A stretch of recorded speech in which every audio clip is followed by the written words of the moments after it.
Hello again, you two. I've got a story here.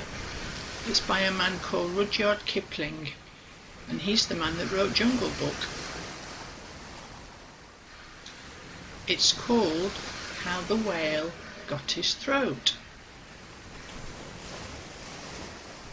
Long ago, whale could eat anything, and he did. This story tells how things changed. Whale was greedy. He ate crabs and dabs. He ate big fish.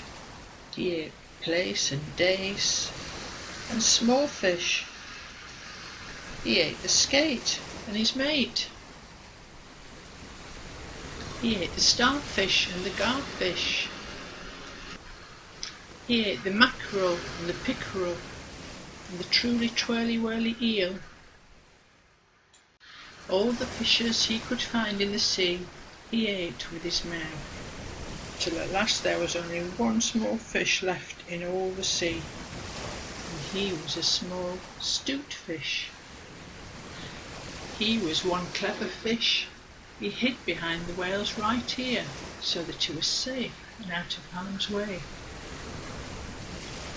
The whale suddenly stood up on his tail. "I'm hungry."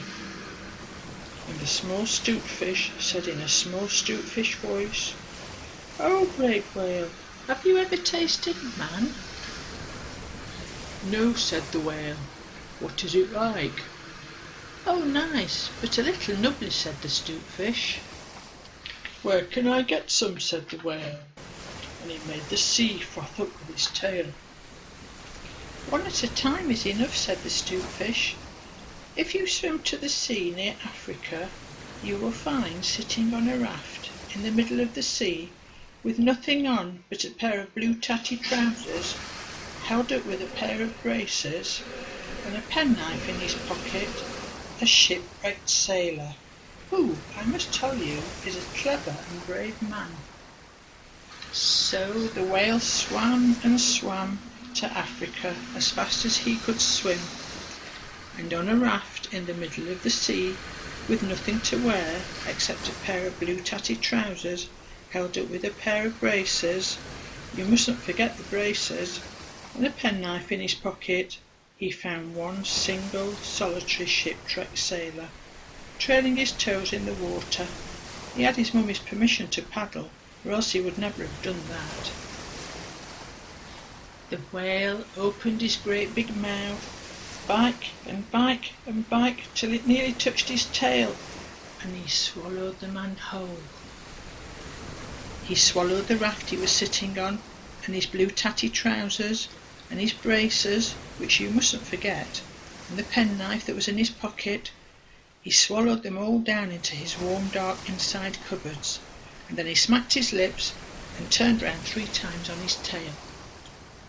Inside the whale's belly, the man jumped, and he bumped, and he thumped. "Ouch, that hurts. Come out," begged the whale. "No, take me to land first," shouted the man.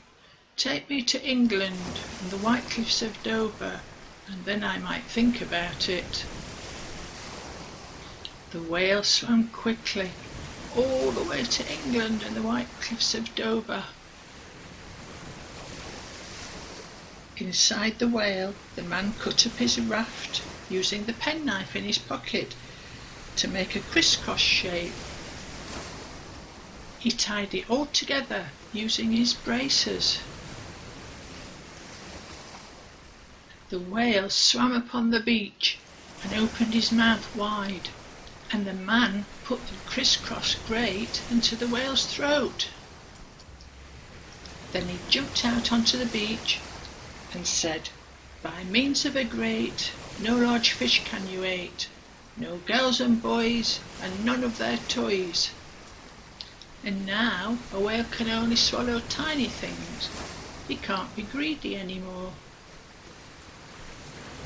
And that's the end of our tale about a whale. There are all kinds of whales. Some, like the one in this story, have a filter. It's not really a raft. But some just have teeth.